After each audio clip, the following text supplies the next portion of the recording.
서울의 화려한 야경이 내려다 보이는 강남의 최고급 펜트하우스가 아닌 낡은 빌라의 주방에서 강도준은 끓고 있는 된장찌개의 간을 보고 있었다.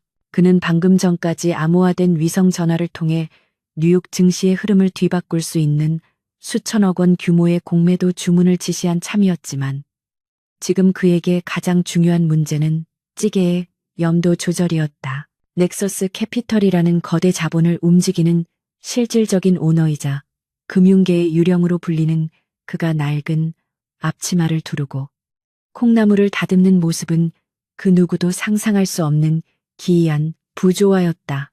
도주는 멸치 육수의 깊은 향을 맡으며 만족스러운 미소를 지었고 식탁 위에 수저를 가지런히 놓으며 아내 이수연이 현관문을 열고 들어올 타이밍을 정확히 계산하고 있었다. 그의 일상은 철저하게 계산된 이중 생활이었으며 낮에는 전 세계의 자본을 움직이는 냉혹한 승부사였지만 밤에는 아내의 퇴근을 기다리는 무능력하고 착한 전업주부 남편이라는 가면을 완벽하게 쓰고 있었다. 도어록이 해제되는 경쾌한 전자음과 함께 현관문이 열렸지만 아내의 발소리는 평소보다 훨씬 무거웠고 지친 기색이 역력했다. 수연은 대한건설이라는 중견 기업의 재무팀 과장으로 일하며 가장으로서의 무게를 홀로 견디고 있었기에 도주는 언제나 그녀에게 미안함과 고마움을 동시에 느끼고 있었다. 하지만 오늘 그녀의 얼굴에 드리운 그림자는 단순한 야근이나 업무 스트레스에서 오는 피로감과는 질적으로 다른 종류의 어두운 기운이었다. 도주는 젖은 손을 앞치마에 닦으며 현관으로 마중을 나갔고 수연의 손에 들린 낡은 가죽 가방이 평소보다 훨씬 꽉 쥐어져 있다는 사실을 본능적으로 감지했다. 그녀는 남편의 다정한 인사에 억지로 입꼬리를 올리려 애썼지만 눈동자는 초점을 잃은 채 허공을 배회하고 있었고 마치 거대한 죄책감이나 공포가 그녀의 목을 조르고 있는 듯한 모습이었다. 도주는 그녀의 어깨에 내려앉은 보이지 않는 무게가 무엇인지 알아내야겠다고 다짐하며 겉으로는 아무것도 모르는 척 밝은 목소리로 저녁 식사가 준비되었다고 말했다. 수연은 식탁에 앉아 김이 모락모락 피어오르는 찌개를 멍하니 바라보며 오늘 낮 회사에서 있었던 끔찍한 대화를 떠올리고 있었다. 대한건설의 대표이사인 최민국은 2세 경영인 특유의 오만함과 탐욕으로 회사를 사유화하고 있었는데 그는 오늘 오후 수연을 자신의 집무실로 은밀하게 호출했었다. 고급 가죽 소파와 수입산 시가 냄새가 진동하는 그곳에서 최민국은 수연에게 거부할 수 없는 제안을 가장한 협박을 늘어놓았다. 그는 회사의 자금 흐름을 원활하게 하기 위해 일시적으로 명의가 필요한 특수 목적 법인을 설립해야 한다며 수연에게 남편의 신분증과 인감 도장을 요구했다. 최민국은 도준이 특별한 직업 없이 번역일로 소일하는 무능력한 남편이라는 사실을 이미 뒷조사를 통해 파악하고 있었고 그를 경제사범으로 몰아넣을 완벽한 희생양으로 점찍은 상태였다. 그는 수연에게 이번 일만 잘 처리되면 부장 승진은 물론이고 막대한 성과급을 지급하여 평생 돈 걱정 없이 살게 해주겠다고 달콤한 독이 든 사과를 내밀었다. 최민국의 책상 위에는 수연이 도저히 거절할 수 없도록 교묘하게 조작된 회계 장부와 그녀가 과거에 실수했던 업무 기록들이 협박용으로 놓여 있었다. 그는 비릿한 웃음을 흘리며 남편은 어차피 사회적으로 잃을 것이 없는 사람이니 잠깐 명의만 빌려주는 것으로 큰돈을 벌 수 있는데 무엇이 문제냐고 수연을 압박했다. 수연은 그것이 불법적인 일임을 직감했지만 당장 다음 달에 갚아야 할 전세 대출금과 친정 어머니의 병원비 그리고 도준의 기죽은 어깨가 겹쳐 보이면서 판단력이 흐려지고 말았다. 최민국은 망설이는 수연에게 만약 이 제안을 거절한다면 그녀의 과거 업무 실수를 꼬투리 잡아서 해고하는 것은 물론이고 업계에 소문을 내어 다시는 재취업을 할 수 없게 만들겠다고 으름장을 놓았다. 권력과 돈을 가진 자가 휘두르는 무자비한 폭력 앞에서 평범한 직장인인 수연은 벼랑 끝에 몰린 사슴처럼 떨 수밖에 없었고 결국 그녀는 남편을 배신해야 한다는 죄책감과 가정을 지켜야 한다는 절박함 사이에서 영혼이 찢겨 나가는 고통을 겪어야 했다. 다시 현실의 식탁으로 돌아와 수연은 도준이 정성스럽게 발라준 생선살을 입에 넣었지만 그것이 모래알처럼 까끌거려 도저히 삼킬 수가 없었다. 그녀는 맞은편에 앉아 천진난만하게 오늘 있었던 소소한 일상을 이야기하는 남편을 보며 가슴 한구석이 무너져 내리는 것을 느꼈다. 도준은 자신이 번역한 소설이 출판사에서 좋은 반응을 얻었다며 어린아이처럼 좋아하고 있었는데 수연은 그런 남편을 보며 이토록 순수하고 착한 사람을 자신의 손으로 진흙탕에 빠뜨려야 한다는 사실에 구역질이 치밀어 올랐다. 그녀는 숟가락을 내려놓으며 속이 좋지 않다고 거짓말을 했고 도준은 걱정스러운 표정으로 그녀의 이마에 손을 얹으며 열이 있는지 확인하려 했다. 그의 따뜻한 손길이 닿자 수연은 참았던 눈물이 터져 나올 것만 같아 급하게 화장실로 도망치듯 자리를 피했고 거울 속에 비친 자신의 창백하고 비겁한 얼굴을 마주하며 소리 없는 비명을 질렀다. 화장실 문 밖에서 도준은 물소리에 묻혀 들려오는 아내의 흐느낌을 들으며 표정을 싸늘하게 굳히고 있었다. 방금 전까지 사람 좋은 미소를 짓던 그의 눈빛은 순식간에 차가운 빙하처럼 변해 있었고 그의 두뇌는 아내의 행동 패턴과 미세한 표정 변화, 그리고 가방 속에 숨겨진 서류 봉투에 윤곽을 종합하여 상황을 분석하기 시작했다. 그는 수연이 단순한 업무 스트레스 때문에 우는 것이 아니라는 것을 확신했고 누군가 그녀를 막다른 골목으로 몰아넣었음을 직감했다. 도준은 주머니에서 보안 스마트폰을 꺼내어 몇 번의 터치만으로 대한건설의 최근 내부 동향과 최민국 대표의 개인적인 자금 흐름을 스캔하기 시작했다.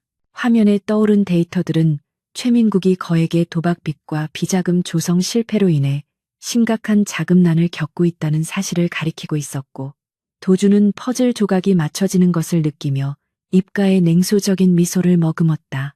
도준은 아내가 화장실에서 나오기 전에 재빨리 스마트폰을 숨기고 다시 걱정스러운 남편의 모습으로 돌아가 식탁을 정리하기 시작했다.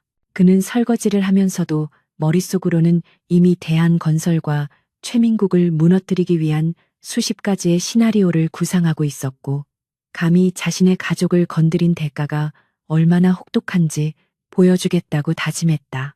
수연이 붉어진 눈시울로 화장실에서 나왔을 때 도준은 따뜻한 꿀물을 타서 건네며 아무것도 묻지 않고 그녀를 안아주었다. 그의 품에 안긴 수연은 남편의 심장이 규칙적이고 강하게 뛰는 소리를 들으며 잠시나마 안도감을 느꼈지만 그녀는 이 남자가 사실은 맹수와도 같은 본성을 숨기고 있다는 사실을 꿈에도 알지 못했다. 도준은 수연의 등을 토닥이며 그녀가 가지고 온 서류가 무엇이든 간에 그것이 최민국의 파멸을 알리는 초대장이 될 것임을 직감했고 사냥꾼이 덫을 놓듯 조용히 기다리기로 결정했다. 잠자리에 들 시간, 침실의 공기는 무겁게 가라앉아 있었고 수연은 침대 옆 협탁에 놓인 가방을 힐끔거리며 잠을 이루지 못하고 있었다. 그녀는 내일 아침까지 최민국이 요구한 서류에 도준의 서명을 받아내야 했지만 차마 입이 떨어지지 않아 끙끙 앓고 있었다. 도준은 등 뒤에서 그녀의 불안한 호흡을 느끼며 자는 척을 하고 있었지만 온몸의 감각은 곤두서 있었고 아내가 어떤 선택을 하든 그녀를 지키겠다는 결심을 굳히고 있었다. 수연이 조심스럽게 몸을 일으켜 가방에서 서류 봉투를 꺼내는 소리가 들렸고 종이가 바스락거리는 소리는 고요한 방 안에서 천둥 소리처럼 크게 울려 퍼졌다. 그녀는 떨리는 손으로 서류를 펼쳐놓고 남편의 도장을 찾기 위해 서랍을 뒤적거렸지만 죄책감에 손이 미끄러져 작은 소음을 내고 말았다. 도준은 그 순간 몸을 뒤척이며 잠꼬대처럼 그녀의 이름을 불렀고 수연은 화들짝 놀라 서류를 이불 밑으로 급하게 숨겼다. 수연은 다시 자리에 누워 남편의 등을 바라보며 하염없이 눈물을 흘렸고 결국 내일 아침에 모든 사실을 털어놓고 함께 해결책을 찾기로 마음먹는 듯했다. 하지만 그녀는 최민국이 보여준 잔인한 미소와 협박을 떠올리며 다시 절망에 빠졌고 남편을 지키기 위해서는 남편을 속여야만 하는 아이러니한 상황에 괴로워했다. 도주는 어둠 속에서 눈을 뜨고 창밖에서 새어 들어오는 희미한 가로등 불빛을 응시하며 최민국이라는 이름 세 글자를 머릿속에 깊이 새겨 넣었다. 그는 내일 아침 수연이 어떤 결정을 내리든 상관없이 이미 게임은 시작되었다고 판단했고 자신이 가진 모든 자원과 네트워크를 동원해 사냥감을 탐함할 준비를 마쳤다. 감히 내 여자의 눈에 눈물을 흘리게 만든 자는 피눈물을 흘리게 될 것이라는 그의 생각은 단순한 분노가 아닌 냉철한 집행 선고와도 같았다. 다음 날 아침 무거운 침묵 속에서 식사가 이어졌고 수연은 퉁퉁 부은 눈으로 도준의 눈치를 살피고 있었다. 그녀는 결심한 듯 숟가락을 내려놓고 입을 열려다가 다시 다물기를 반복했고 도준은 그런 그녀를 재촉하지 않고 묵묵히 기다려 주었다. 마침내 수연은 떨리는 목소리로 회사에서 승진을 위해 필요한 보증 서류가 있는데 당신의 명의가 필요하다고 거짓말을 뱉어내고 말았다. 그녀의 목소리는 형편없이 떨리고 있었고 거짓말을 못하는 성격 탓에 얼굴은 붉게 달아올라 있었지만 도주는 태연하게 웃으며 승진이라니 정말 잘된 일이라고 축하해 주었다. 그는 수연이 내민 서류를 꼼꼼히 읽어보는 척하며 그 안에 담긴 독소 조항들과 법적 함정들을 단번에 파악했고 이것이 명백한 사기 계약임을 확인했다. 하지만 도주는 아무런 의심도 없는 순진한 남편을 연기하며 망설임 없이 도장을 찍어주었고 수연은 그 모습을 보며 안도감보다는 더 큰 절망감을 느끼며 고개를 숙였다. 도준이 찍은 도장은 겉보기에는 평범한 인감 도장처럼 보였지만 사실은 그가 특수 제작한 것으로 자외선을 비추면 미세한 표식이 드러나 법적 효력을 무효화시킬 수 있는 장치가 되어 있었다. 그는 서류를 수연에게 건네며 오늘 저녁에는 맛있는 것을 해놓고 기다리겠으니 일찍 들어오라고 다정하게 말했고 수연은 도망치듯 집을 빠져나갔다. 현관문이 닫히는 소리와 함께 도준의 얼굴에서 순박한 미소는 흔적도 없이 사라졌고 그는 즉시 드레스룸으로 들어가 숨겨두었던 최고급 맞춤 슈트를 꺼내 입었다. 거울 앞에 선 그의 모습은 더 이상 무능력한 전업주부가 아닌 세계 금융시장을 호령하는 냉혹한 지배자의 모습이었고 그는 손목시계를 차며 비서실장에게 전화를 걸었다. 그의 입에서 나온 첫 마디는 대한건설의 모든 채권과 주식을 비밀리에 매집하라는 명령이었고 이제 최민국은 자신이 건드린 것이 순한 양이 아니라 굶주린 늑대였다는 사실을 뼈저리게 깨닫게 될 운명이었다. 수연이 출근한 뒤 텅 빈 집안에는 무거운 정적만이 감돌고 있었지만 강도준의 움직임은 그 어느 때보다 빠르고 치밀하게 돌아가고 있었다. 그는 안방 드레스룸 안쪽에 교묘하게 숨겨진 비밀 공간으로 들어갔고 벽면 전체를 채우고 있는 거대한 모니터들 앞에 앉아 익숙한 손놀림으로 시스템을 가동시켰다. 평범한 전업주부의 공간이라고는 믿기 힘든 최첨단 보안 장비들이 웅장한 기계음을 내며 깨어났고 도준의 눈빛은 아내를 배웅할 때의 따뜻함과는 전혀 다른 차가운 이성으로 빛나고 있었다. 그는 어젯밤 아내가 잠든 사이에 몰래 촬영해둔 서류 사진들을 메인 화면에 띄웠고 그 안에 숨겨진 독소 조항들을 하나하나 해부하듯 분석하기 시작했다. 화면 속에 드러난 계약서는 겉보기에는 평범한 연대 보증 서류처럼 보였지만 그 실체는 대한건설의 부실 채권과 불법 비자금 세탁의 책임을 고스란히 제3자에게 전가하기 위해 설계된 악랄한 덫이었다. 도주는 모니터 화면을 응시하며 손가락으로 책상을 톡톡 두드렸는데 이는 그가 깊은 생각에 잠겨 있을 때 나오는 오래된 습관 중 하나였다. 서류상의 명의자인 DM 파트너스라는 회사는 실체가 없는 유령 회사임이 분명했고 대표이사란에는 강도준이라는 이름 세 글자가 선명하게 박혀 있어 그를 파멸로 이끌 준비를 마친 상태였다. 최민국은 이 유령 회사를 통해 회사의 공금을 빼돌리고 그 과정에서 발생한 막대한 빚을 도준에게 떠넘긴 후 회사를 고의로 부도시킬 계획을 세우고 있었다. 도준은 자신의 아내를 그저 멍청하고 이용하기 쉬운 소모품으로 취급한 최민국의 오만함에 치가 떨렸지만 감정에 휘둘려 이를 그르치지 않기 위해 차가운 이성을 유지하려 애썼다.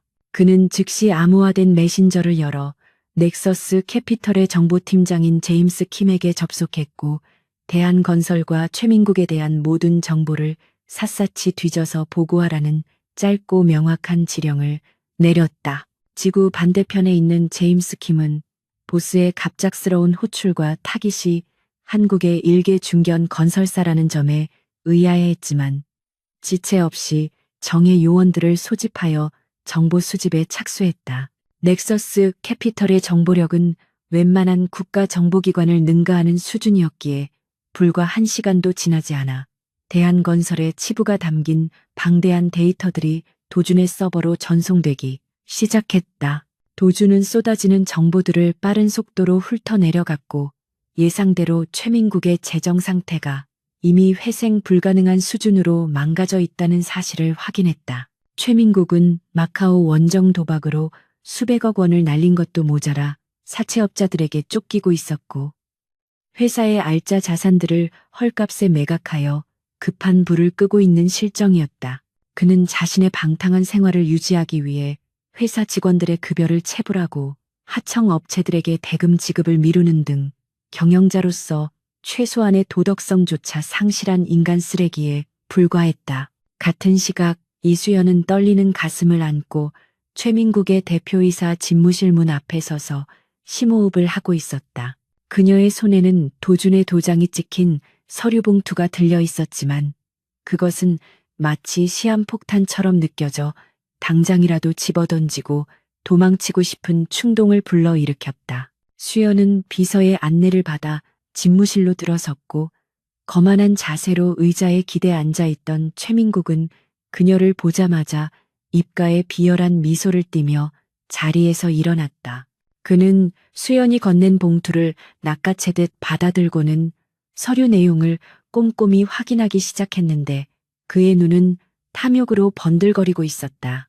최민국은 도준의 도장이 찍힌 부분을 손가락으로 쓸어내리며 이제 모든 준비가 끝났다는 듯 만족스러운 표정을 지었고 수연에게 수고했다는 영혼 없는 칭찬을 건넸다. 수연은 죄책감과 모멸감에 고개를 들 수 없었지만 최민국은 그런 그녀의 감정 따위는 안중에도 없다는 듯 자신의 성공적인 계략에 도취되어 있었다. 최민국은 서류를 금고에 넣으며 수연에게 다가가 위로를 가장한 조롱 섞인 말을 건네며 그녀의 속을 더욱 뒤집어 놓았다. 그는 남편분이 참 순진하신가 봐요.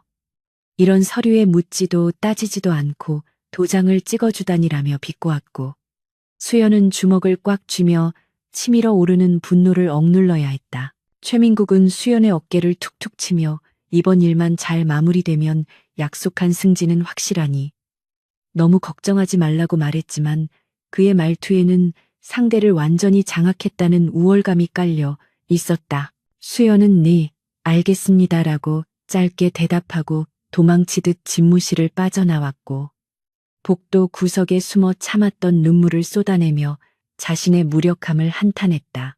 그녀는 사랑하는 남편을 지키기 위해 어쩔 수 없는 선택을 했다고 스스로를 위로했지만 마음 한구석에는 남편을 팔아넘겼다는 끔찍한 자괴감이 지울 수 없는 얼룩처럼 남아 있었다. 다시 도준의 비밀 공간으로 시점을 옮겨 그는 모니터 화면에 띄워진 최민국의 도박 자금 흐름도를 분석하며 회심의 일격을 준비하고 있었다. 최민국은 홍콩에 페이퍼 컴퍼니를 세워 회사 자금을 빼돌린 뒤 이를 세탁하여 도박 자금으로 사용하고 있었는데 이 모든 과정이 도준의 감시망에 고스란히 포착되었다. 도준은 이 결정적인 증거들을 당장 검찰에 넘길 수도 있었지만 그렇게 하면 최민국이 법망을 피해 갈 구실을 만들 시간을 줄 수도 있고 무엇보다 아내가 겪은 고통에 비하면 너무나 싱거운 결말이 될 것이라고 판단했다. 그는 최민국이 가장 높이 올라갔다고 생각하는 순간 바닥으로 곤두박질 치게 만들어 그가 가진 모든 것, 즉 돈과 명예, 그리고 권력을 철저하게 박탈하기로 결심했다. 도주는 제임스 킴에게 연락하여 대한건설의 주채권 은행들을 압박해 최민국의 대출 연장을 거부하게 만들고 동시에 사채업자들에게 그의 정보를 흘려 숨통을 조이기 시작하라고 지시했다. 도주는 작업을 진행하던 중 잠시 의자 깊숙이 몸을 기대고 천장을 바라보며 복잡한 상념에 잠겼다. 그가 자신의 정체를 숨기고 평범한 회사원이었던 수연과 결혼한 이유는 오로지 배경이나 재산이 아닌 사람, 대사람으로서의 진정한 사랑을 원했기 때문이었다. 그는 재벌가들의 정략 결혼과 이해관계에 얽힌 인간관계에 진절머리가 나 있었고 수연의 소박하고 따뜻한 마음씨에 반해 평생을 함께하기로 맹세했었다. 하지만 아이러니하게도 자신이 가진 막대한 부를 숨긴 탓에 사랑하는 아내가 돈 때문에 고통받고 비루한 인간에게 굴복해야 하는 상황이 벌어졌다는 사실이 그의 가슴을 후벼 팠다. 도주는 자신의 선택이 옳았는지에 대해 깊은 회의감을 느꼈지만 지금은 자책하고 있을 시간조차 사치라는 것을 깨닫고 마음을 다잡았다. 그는 수연에게 닥친 이 위기를 자신이 해결해 줌으로써 그녀가 잃어버린 웃음을 되찾아주고 그 후에 모든 진실을 털어놓고 용서를 구하겠다고 다짐했다. 점심시간이 지나고 오후가 되자 대한건설 내부에는 미묘한 긴장감이 흐르기 시작했는데 이는 도준이 보이지 않는 곳에서 움직인 결과였다. 거래 은행들로부터 대출 연장이 불가능하다는 통보가 연달아 날아들었고 자재 공급업체들은 밀린 대금을 입금하지 않으면 납품을 중단하겠다고 으름장을 놓았다. 최민국은 갑작스러운 자금 압박에 당황하여 재무이사를 호출해 소리를 질러댔지만 이미 자금줄은 꽉 막혀버린 상태였고 어디에서도 해결책을 찾을 수 없었다. 그는 자신의 비밀 금고에 넣어둔 수연의 서류를 떠올리며 계획을 조금 앞당겨야겠다고 생각했고 며칠 내로 유령 회사 명의로 대출을 일으켜 급한 불을 끄기로 결정했다. 하지만 그는 자신이 움직이려 하는 자금 시장의 배후에 강도준이라는 거대한 포식자가 입을 벌리고 기다리고 있다는 사실을 꿈에도 알지 못했고 스스로 파멸의 구덩이로 걸어 들어가고 있었다. 도준은 최민국의 움직임을 실시간으로 감시하며 그가 유령 회사를 이용해 불법 대출을 시도하는 순간을 포착하기 위해 덫을 놓고 기다렸다. 그는 자신이 소유한 투자 회사들을 통해 최민국이 접촉할 만한 제2금융권 업체들을 미리 매수해 두었고 그들이 최민국의 대출 신청을 받아주는 척하며 그를 안심시키도록 조작했다. 도준의 계획은 최민국이 대출 서류에 서명하고 자금을 인출하려는 바로 그 순간에 모든 것을 동결시키고 그를 현행범으로 몰아넣는 것이었다. 또한 그는 최민국의 개인 비서에게 접근하여 그가 가진 결정적인 증거들을 확보하기 위한 밑작업을 시작했는데 비서 역시 최민국의 갑질에 앙심을 품고 있었기에 포섭은 그리 어렵지 않을 것으로 예상되었다. 도주는 마치 체스를 두는 고수처럼 몇 수 앞을 내다보며 판을 짜고 있었고 그의 완벽한 설계 안에서 최민국은 춤추는 꼭두각시 인형에 불과했다. 퇴근 시간이 가까워지자 도주는 다시 전업주부의 모습으로 돌아가기 위해 서둘러 비밀 공간을 정리하고 주방으로 나왔다. 그는 냉장고에서 신선한 재료들을 꺼내어 수연이 좋아하는 해물찜을 준비하기 시작했는데 매콤한 향이 집안 가득 퍼지자 그의 마음도 조금은 차분해지는 듯했다. 그는 요리에 집중하면서도 머릿속으로는 계속해서 최민국을 무너뜨릴 시나리오를 점검하고 있었고 혹시라도 발생할지 모르는 변수들을 계산하느라 분주했다. 그때 현관문이 열리고 수연이 들어왔는데 그녀의 표정은 어제보다 한결 편안해 보였지만 눈가에는 여전히 지친 기색이 남아 있었다. 도주는 밝은 목소리로 그녀를 맞이하며 오늘 하루는 어땠냐고 물었고 수연은 애써 웃으며 별일 없었다고 대답했지만 그녀의 목소리는 미세하게 떨리고 있었다. 저녁 식사 자리에서 도주는 일부러 회사 일에 대한 이야기는 꺼내지 않고 가벼운 농담과 일상적인 대화로 분위기를 띄우려 노력했다. 수연은 남편의 배려에 고마움을 느끼면서도 마음 한구석에 자리 잡은 불안감을 완전히 떨쳐내지 못해 식사를 제대로 하지 못하고 깨작거렸다. 도주는 그런 그녀의 모습에 가슴이 아팠지만 내색하지 않고 그녀의 접시에 맛있는 반찬을 올려주며 더 많이 먹으라고 다독였다. 그는 수연이 겪고 있는 이 고통이 머지않아 끝날 것이며 그때가 되면 그녀에게 세상 그 누구보다 행복한 삶을 선물해 주겠다고 속으로 맹세했다. 식사가 끝나고 두 사람은 소파에 앉아 텔레비전을 보았지만 각자의 생각에 잠겨 화면의 내용은 눈에 들어오지 않았고 침묵만이 두 사람 사이를 흐르고 있었다. 그때 도준의 주머니 속에 있던 스마트폰이 짧게 진동했고 그는 수연이 눈치채지 못하게 조심스럽게 메시지를 확인했다. 제임스 킴으로부터 온 메시지에는 최민국이 내일 오전 도준을 직접 만나고 싶어 한다는 내용이 적혀 있었고 이유는 명확하지 않았지만 아마도 추가적인 서류 작업이나 협박을 위한 것으로 추측되었다. 도준은 입가에 서늘한 미소를 띠며 올 것이 왔다고 생각했고 이 만남이 최민국에게는 최악의 악몽이 시작되는 시발점이 될 것임을 확신했다. 그는 수연에게 잠시 쓰레기를 버리고 오겠다며 밖으로 나갔고 아파트 화단 구석에서 제임스 킴에게 전화를 걸어 내일 만남에 대한 구체적인 지시를 내렸다. 도주는 내일 최민국 앞에서 철저하게 어리숙하고 겁 많은 남편을 연기하여 그의 방심을 유도한 뒤 결정적인 순간에 그의 목덜미를 물어뜯을 준비를 마쳤다. 집으로 돌아온 도주는 수연이 소파에서 잠들어 있는 것을 보고 그녀를 조심스럽게 안아 침실로 옮겼다.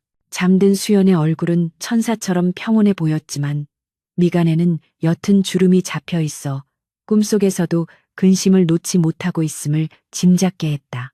도주는 그녀의 머리카락을 쓸어 넘기며 이마에 가볍게 입을 맞추었고 반드시 당신을 지키겠다는 약속을 다시 한번 되뇌었다. 그는 창가에 서서 도시의 야경을 내려다보았는데 화려하게 빛나는 불빛들 아래에는 수많은 욕망과 음모가 꿈틀거리고 있었고 그는 그 어둠 속에서 가장 강력한 포식자가 되어 사냥을 시작하려 하고 있었다. 내일이면 최민국은 자신이 건드린 것이 무엇인지 뼈저리게 후회하게 될 것이며 대한건설은 새로운 주인을 맞이할 준비를 하게 될 것이었다. 밤은 깊어가고 있었지만 도준의 눈은 맹수처럼 형형하게 빛나고 있었고 그의 전쟁은 이제 막 서막을 올리고 있었다.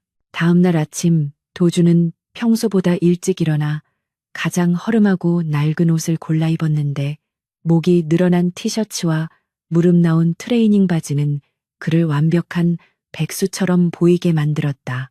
그는 거울을 보며 어깨를 구부정하게 하고 눈빛을 흐릿하게 만드는 연습을 했고 몇 번의 시도 끝에 누가 봐도 한심해 보이는 남자의 모습을 완성해냈다. 수연은 출근 준비를 하며 도준의 그런 모습을 보고 안쓰러운 표정을 지었지만 도준은 해맑게 웃으며 오늘은 도서관에 가서 책을 좀 읽다 오겠다고 거짓말을 했다. 수연이 출근한 뒤 도준은 최민국과의 약속 장소인 강남의 고급 일식집으로 향하기 위해 집을 나섰고 그의 발걸음에는 전날의 망설임은 사라지고 비장함만이 감돌고 있었다. 그는 택시를 타고 약속 장소로 이동하며 최민국이 뱉어낼 모욕적인 언사들을 미리 예상해 보았고 그것들을 어떻게 되받아칠지 머릿속으로 시뮬레이션을 돌렸다. 약속 장소에 도착한 도주는 쭈뼛거리는 태도로 룸 안으로 들어갔고 그곳에는 최민국이 비서와 함께 거만한 자세로 앉아 그를 기다리고 있었다.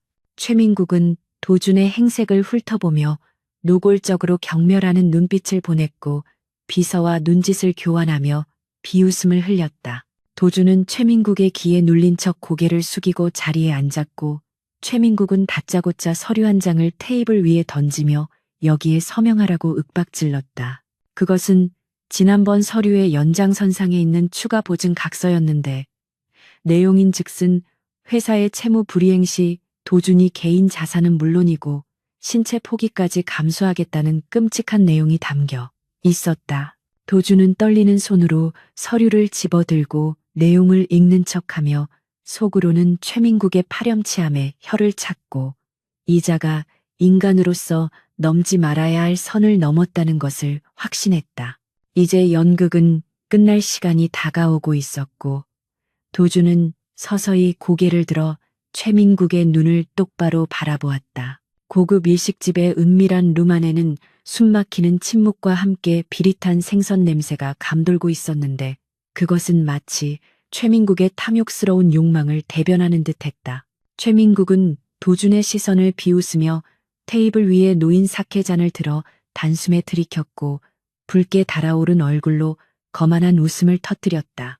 그는 눈앞에 앉아있는 이 초라한 행색의 남자가 감히 자신을 똑바로 쳐다본다는 사실조차 인지하지 못한 채 오로지 자신의 계획이 성공했다는 도취감에 빠져 있었다. 도주는 짐짓 겁에 질린 표정으로 어깨를 움츠리며 시선을 다시 아래로 떨구었고 떨리는 손으로 최민국이 내던진 서류를 잡으려다 짐짓 실수로 물잔을 엎지르는 촌극을 연출했다. 물이 테이블볼을 적시며 번져나가자 최민국의 얼굴은 순식간에 일그러졌고 그는 옆에 있던 비서에게 수건을 던지며 짜증 섞인 욕설을 내뱉어 분위기를 험악하게 만들었다. 도주는 황급히 일어나 허리를 굽신거리며 죄송하다는 말을 연발했고 테이블을 닦는 시르시라며 최민국의 하단에 놓인 서류 가방을 곁눈질로 스캔했다.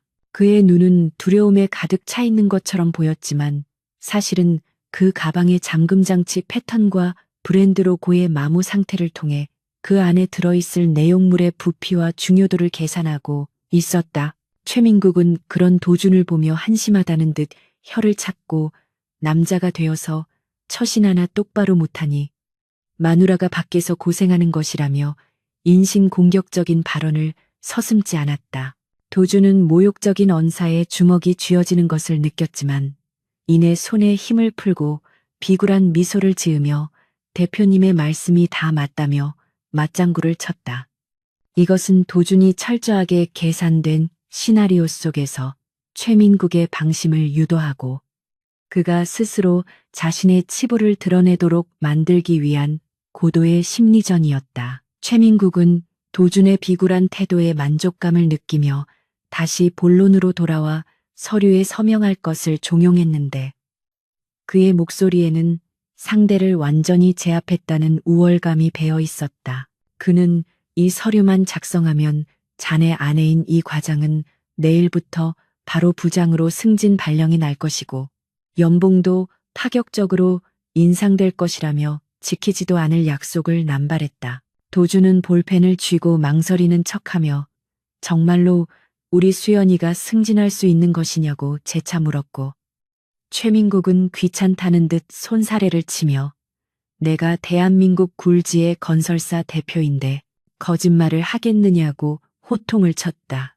도주는 속으로 코웃음을 쳤는데 이미 대한건설의 재정 상태가 파탄지경이라는 것을 알고 있는 그에게 최민국의 허세는 그저 죽어가는 짐승의 마지막 발악처럼 들릴 뿐이었다. 도주는 마침내 결심한 듯 서류의 서명란에 펜끝을 가져다 대었고 최민국의 눈은 기대감으로 번들거리며 도준의 손끝을 집요하게 쫓고 있었다. 도준이 사용하는 펜은 겉보기에는 평범한 모나미 볼펜처럼 보였지만 사실은 그가 특수 제작한 잉크 카트리지를 장착한 것으로 일정 시간이 지나면 잉크의 성분이 산화되어 육안으로는 식별할 수 없게 변하는 특수 장비였다. 그는 떨리는 손을 연기하며 삐뚤빼뚤하게 자신의 이름을 적어 넣었고 도장을 찍는 대신 지장을 찍으라는 최민국의 요구에 순순히 응했다.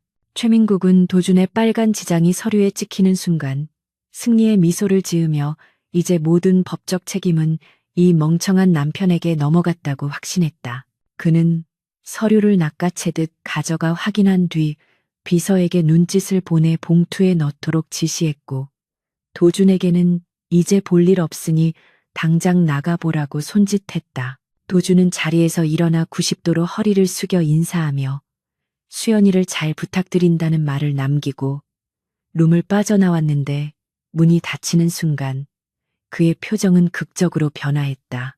굽어있던 등은 곧게 펴졌고 흐리멍덩하던 눈동자는 날카로운 칼날처럼 빛나기 시작했으며 입가에 걸려있던 비굴한 미소는 차가운 냉소로 바뀌었다.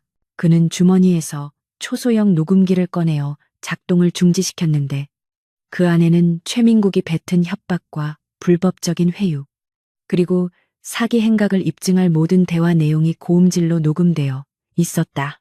도주는 일식집 복도를 걸어 나오며 넥서스 캐피털의 법무팀장에게 전화를 걸었고 짤막하게 미끼를 물었으니 사냥을 시작하라는 명령을 내렸다. 그의 목소리는 방금 전 룸 안에서의 찌질한 남편의 목소리와는 전혀 다른 저음의 카리스마 넘치는 톤이었고 그가 지나가는 자리에는 서늘한 기운마저 감돌았다. 일식집을 나선 도주는 택시를 잡는 대신 골목길에 미리 대기시켜둔 검은색 세단에 몸을 실었는데 운전석에는 그의 충직한 비서이자 경호원인 박 실장이 대기하고 있었다. 박 실장은 백미러를 통해 도준의 표정을 살피며 준비된 태블릿 PC를 건넸고 도준은 차 뒷좌석에서 옷을 갈아입으며 화면에 띄워진 실시간 주가 차트를 확인했다.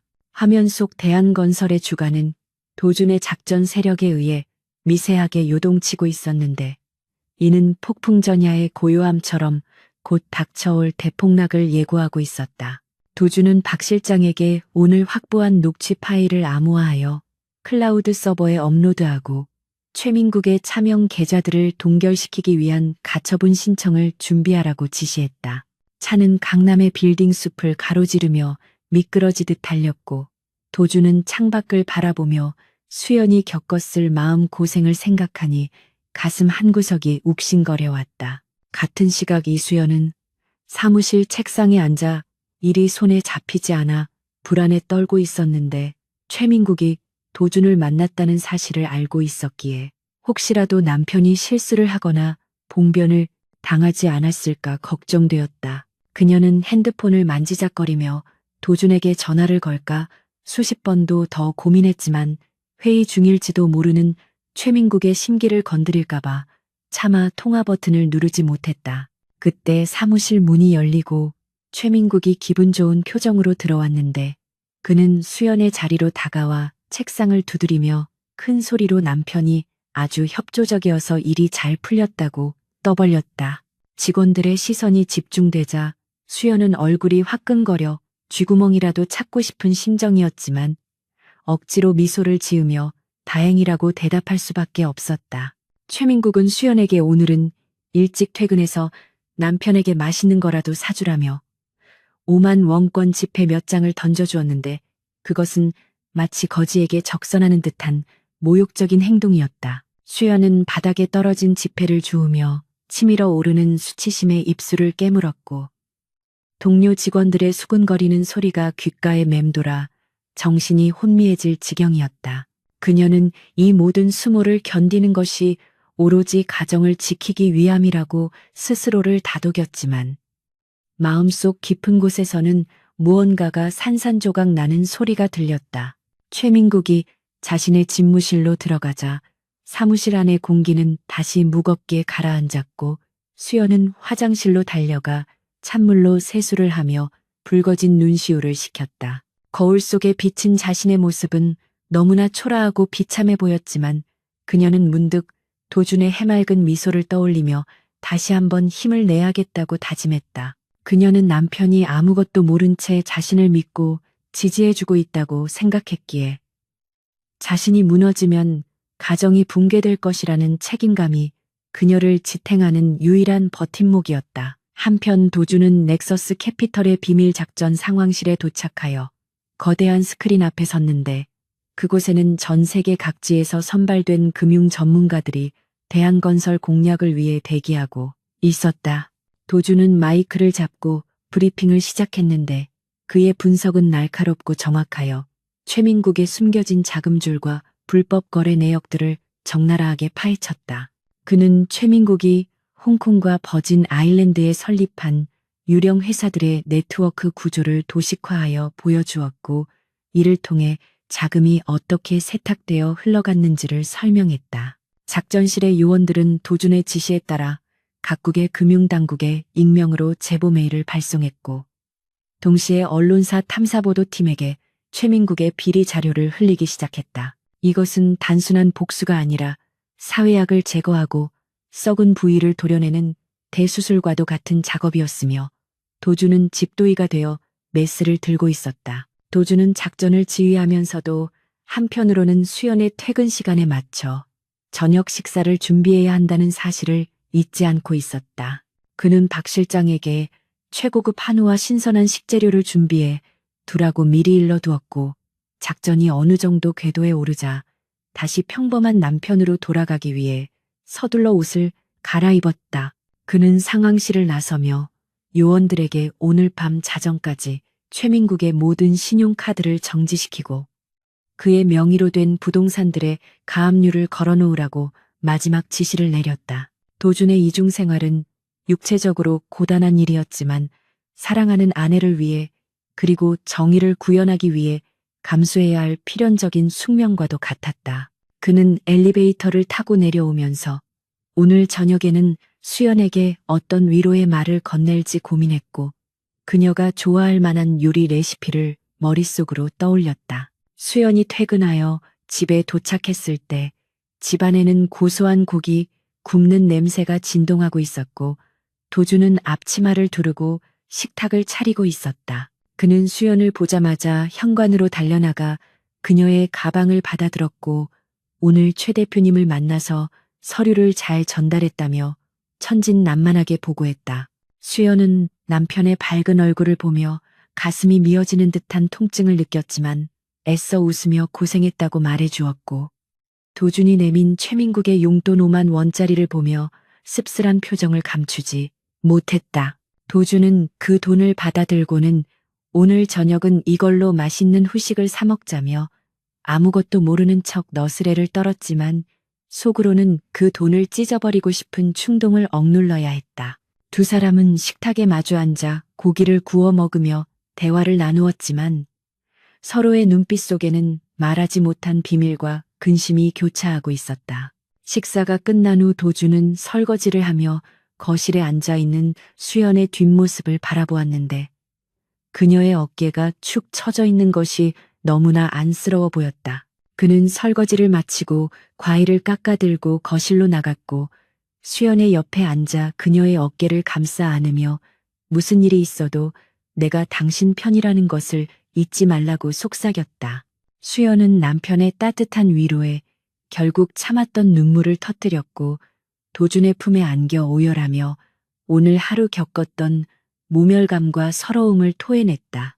도준은 그녀의 등을 토닥이며 아무 말 없이 그녀의 울음소리를 들어주었고 마음속으로는 최민국에 대한 분노가 용암처럼 끓어오르는 것을 느꼈다. 그는 수연이 진정될 때까지 기다렸다가 그녀를 침실로 데려가 눕혔고 그녀가 잠들 때까지 곁을 지키며 머리카락을 쓰다듬어 주었다. 수연이 깊은 잠에 빠지자 도준은 조용히 거실로 나와 베란다 창문을 열고 밤 공기를 들이마셨는데 차가운 바람이 그의 뜨거운 머리를 식혀주었다.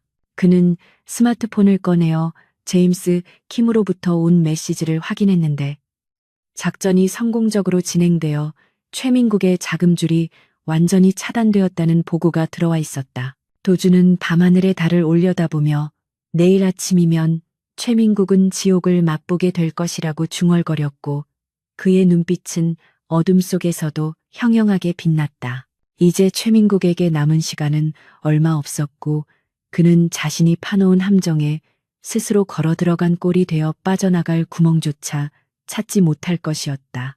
도준은 내일 회사 로비에서 벌어질 한 편의 드라마를 기대하며 입가에 희미한 미소를 띄었고 그것은 승자의 여유이자 복수자의 잔혹함을 동시에 담고 있었다. 다음 날 아침 대한건설 본사 앞에는 이른 시간부터 수십 명의 기자들과 검찰 수사관들이 진을 치고 있었고 이는 도준이 밤새 뿌려놓은 정보의 씨앗들이 발아한 결과였다.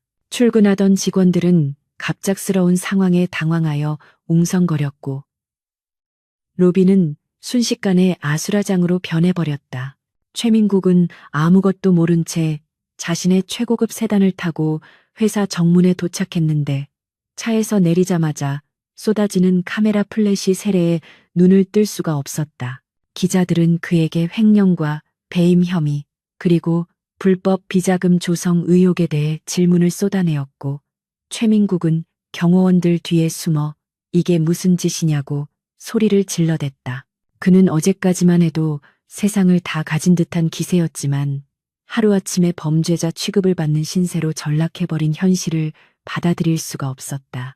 도주는 집에서 텔레비전 뉴스를 통해 이 광경을 지켜보고 있었는데 화면 속 최민국의 당황한 표정을 보며 커피를 한 모금 마셨다. 그는 이제 시작일 뿐이라며 리모컨을 내려놓았고 출근 준비를 하는 수연에게 오늘은 회사 분위기가 어수선할 테니 조심하라고 일러두었다. 수연은 뉴스 속보를 보고 충격을 받아 입을 다물지 못했는데 자신이 어제 건넨 서류 때문에 남편이 연루되지는 않았을까 하는 공포가 엄습해왔다. 도주는 안절부절 못하는 수연의 손을 잡으며 걱정하지 말라고 안심시켰고 무슨 일이 있어도 내가 다 해결할 테니 나만 믿으라고 단호하게 말했다.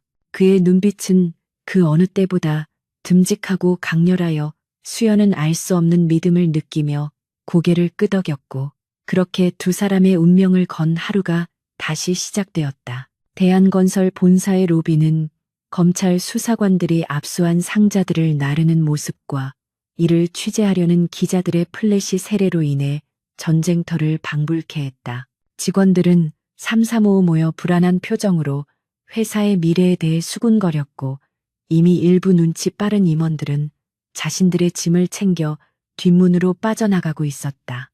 이수연은 자신의 책상에 앉아 멍하니 모니터를 바라보고 있었는데 화면 속 사내 게시판에는 경영진의 비리를 성토하는 익명의 글들이 본물 터지듯 올라오고 있었다. 그녀는 어제 자신이 최민국에게 건넨 서류가 이 모든 사태의 도화선이 된 것은 아닌지 두려움에 떨었고 만약 남편이 이 거대한 사건에 휘말리게 된다면 자신은 죽어서도 그 죄를 씻을 수 없을 것이라고 생각했다. 수사관 한 명이 재무팀 쪽으로 다가오자 수연의 심장은 바를 듯이 뛰었고 그녀는 책상 아래로 손을 숨겨 주먹을 꽉 쥐며 제발 자신을 지나쳐 가기를 간절히 기도했다. 최민국은 자신의 집무실에서 창밖을 내려다보며 이를 갈고 있었는데 검찰의 압수수색이 생각보다 훨씬 빠르고 광범위하게 진행되고 있다는 사실에 당혹감을 감추지 못했다. 그는 자신의 비밀 장부가 숨겨진 금고를 바라보며 불안해했지만 다행히도 진짜 핵심적인 비자금 내역은 별도의 서버에 암호화되어 저장되어 있었기에 아직까지는 안전하다고 믿고 싶었다. 그는 떨리는 손으로 위스키 잔을 들어 입에 털어 넣으며 이번 사태만 잘 넘기면 강도준이라는 멍청한 남자를 희생양 삼아 모든 책임을 뒤집어 씌우고 자신은 유유히 빠져나갈 수 있을 것이라고 스스로를 세뇌했다. 최민국은 책상 위에 놓인 인터폰을 눌러 법무팀장을 호출했고 당장 언론 대응팀을 꾸려 이 모든 혐의가 전 경영진이나 외부 협력업체의 소행인 것처럼 여론을 조작하라고 고래고래 소리를 질렀다. 같은 시각 서울의 스카이라인이 한눈에 내려다 보이는 넥서스 캐피털의 펜트하우스 오피스에서 강도준은 완벽하게 재단된 네이비 슈트를 입고 거대한 상황판 앞에 서 있었다. 그의 등 뒤로는 수십 명의 금융 전문가들이 실시간으로 변동하는 주가 그래프와 자금 흐름을 분석하며 키보드를 두드리고 있었고 그 소리는 마치 전쟁터의 총성처럼 긴박하게 울려 퍼졌다. 도주는 한 손에 태블릿을 들고 대한건설의 채권 매입 현황을 체크했는데 이미 시장에 풀려 있는 우량 채권의 80% 이상이 넥서스 캐피털 산하의 특수 목적 법인들로 넘어온 상태였다. 그는 차가운 눈빛으로 화면을 응시하며 추가적으로 제2금융권에 퍼져 있는 악성 채무들까지 모조리 사들이라고 지시했고 이는 최민국의 숨통을 쥐어짜는 결정적인 한방이 될 것이 분명했다. 도준의 지시는 즉각적으로 실행에 옮겨졌고 전 세계의 금융 네트워크가 유기적으로 움직이며 대한건설을 향한 포위망을 좁혀오기 시작했다. 뉴욕과 런던 그리고 홍콩에 있는 넥서스 캐피털의 지사들은 동시에 대한건설의 해외 자산에 대한 가압류를 신청했고 주요 거래처들에게 신용등급 하락 가능성을 경고하는 비밀 문건을 발송했다. 이것은 보이지 않는 곳에서 이루어지는 경제적 암살과도 같았는데 최민국이 아무리 발버둥 쳐도 빠져나갈 수 없는 거미줄이 이미 그의 온몸을 휘감고 있었다. 도주는 커피를 한 모금 마시며 모니터 화면 속에서 급락하고 있는 대한건설의 주가를 바라보았고 이것은 단순한 돈놀이가 아니라 정의를 실현하기 위한 성스러운 의식이라고 생각했다. 점심시간이 지나자 대한건설의 자금 사정은 급격히 악화되었고 은행들은 약속이라도 한 듯 일제히 대출금 조기 상환을 요구하기 시작했다. 최민국은 주거래 은행장에게 전화를 걸어 사정해 보았지만 돌아오는 것은 냉담한 거절뿐이었고 평소 형님 동생하며 지내던 사채업자들조차 전화를 피하거나 없는 번호라는 안내 멘트만 흘러나왔다. 그는 분노에 차서 전화기를 벽에 집어던졌고 산산조각 난 파편들이 바닥에 흩어지는 것을 보며 짐승처럼 울부짖었다. 최민국은 도대체 누가 자신의 뒤를 캐고 자금줄을 막고 있는지 짐작조차 할 수 없었기에 그 공포감은 더욱 증폭되었고 보이지 않는 적에 대한 두려움이 그의 이성을 서서히 마비시키고 있었다. 그는 비서에게 당장 강도준이 서명한 서류를 가져오라고 소리쳤고 그것만이 자신이 살 수 있는 유일한 동아줄이라고 믿으며 마지막 도박을 준비했다. 도주는 상황실에서 최민국의 발악을 실시간으로 감청하고 있었는데 그의 예상대로 최민국은 궁지에 몰리자 강도준이라는 카드를 꺼내 들려고 하고 있었다. 도주는 옆에 서 있던 법무이사에게 눈짓을 보냈고 법무이사는 고개를 끄덕이며 이미 준비된 반박 자료와 최민국의 무고, 죄를 입증할 증거들을 검토하기 시작했다. 도준이 어제 서명한 서류는 특수 잉크로 작성되어 이미 글씨가 서서히 흐려지고 있었고 결정적으로 그 서류의 법적 효력을 무효화시키는 이면 계약서가 넥서스 캐피털의 금고 안에 보관되어 있었다. 도준은 최민국이 그 서류를 들고 검찰에 출두하는 순간이 바로 그의 가장 비참한 몰락의 순간이 될 것이라고 확신하며 차가운 미소를 지었다. 오후가 되자 수연은 회사 분위기를 견디지 못하고 옥상으로 올라가 가쁜 숨을 몰아쉬었는데 눈물 범벅이 된 그녀의 얼굴은 초췌하기 그지없었다. 그녀는 난간에 기대어 도준에게 전화를 걸었고 신호음이 가는 동안 제발 남편이 아무 일 없이 평온하게 있기를 간절히 빌었다. 도준은 상황실에서 수연의 전화를 확인하자마자 즉시 주변의 소음을 차단하고 목소리 톤을 부드럽게 조절하여 전화를 받았다. 그는 마치 집에서 청소를 하다가 전화를 받은 것처럼 약간 숨이 찬 듯한 목소리로 여보 왜 그래 무슨 일 있어라고 물었고 수연은 남편의 목소리를 듣자마자 다리에 힘이 풀려 주저앉고 말았다. 그녀는 울먹이며 그냥 목소리가 듣고 싶어서 전화했다고 둘러댔지만 도주는 그녀의 떨리는 목소리에서 극도의 공포와 불안을 읽어낼 수 있었다. 도주는 수연을 안심시키기 위해 오늘은 맛있는 저녁을 해놓을 테니 걱정 말고 일찍 들어오라고 말하며 그녀의 마음을 다독였다. 그는 전화를 끊은 뒤 잠시 눈을 감고 수연이 겪고 있을 고통을 생각하며 가슴 아파했고 이 모든 일을 꾸민 최민국에 대한 응징의 강도를 더욱 높이기로 결심했다. 도주는 정보팀장에게 지시하여 최민국의 내연녀와 혼외자에 대한 정보를 언론에 익명으로 제보하도록 했고 이는 최민국의 도덕성에 치명타를 입혀 그가 사회적으로 완전히 매장되게 만들 것이었다. 또한 그는 최민국의 부인과 처가 쪽에도 사람을 보내 이혼 소송과 재산 분할 청구를 유도하도록 공작을 펼쳤는데 이는 최민국을 고립무원의 처지로 몰아넣기 위한 철저한 계산이었다. 해가 지고 어둠이 깔리자 대한건설 본사는 텅 비어 을씨년스러운 분위기를 자아냈지만 최민국의 집무실 불만은 여전히 켜져 있었다. 그는 책상 위에 널려있는 서류들을 뒤적이며 살 길을 모색하고 있었지만 모든 출구가 막혀버린 미로에 갇힌 쥐와 같은 신세였다. 그는 문득 강도준이 서명한 서류를 꺼내어 확인해 보았는데 어찌 된 일인지 글씨가 흐릿하게 보이고 일부 내용은 아예 지워진 것처럼 보여 눈을 비비고 다시 쳐다보았다. 최민국은 자신의 눈이 피로해서 헛것이 보이는 것이라고 애써 부정하며 서류를 다시 금고에 처박아 넣었지만 등줄기를 타고 흐르는 식은땀은 멈추지 않았다.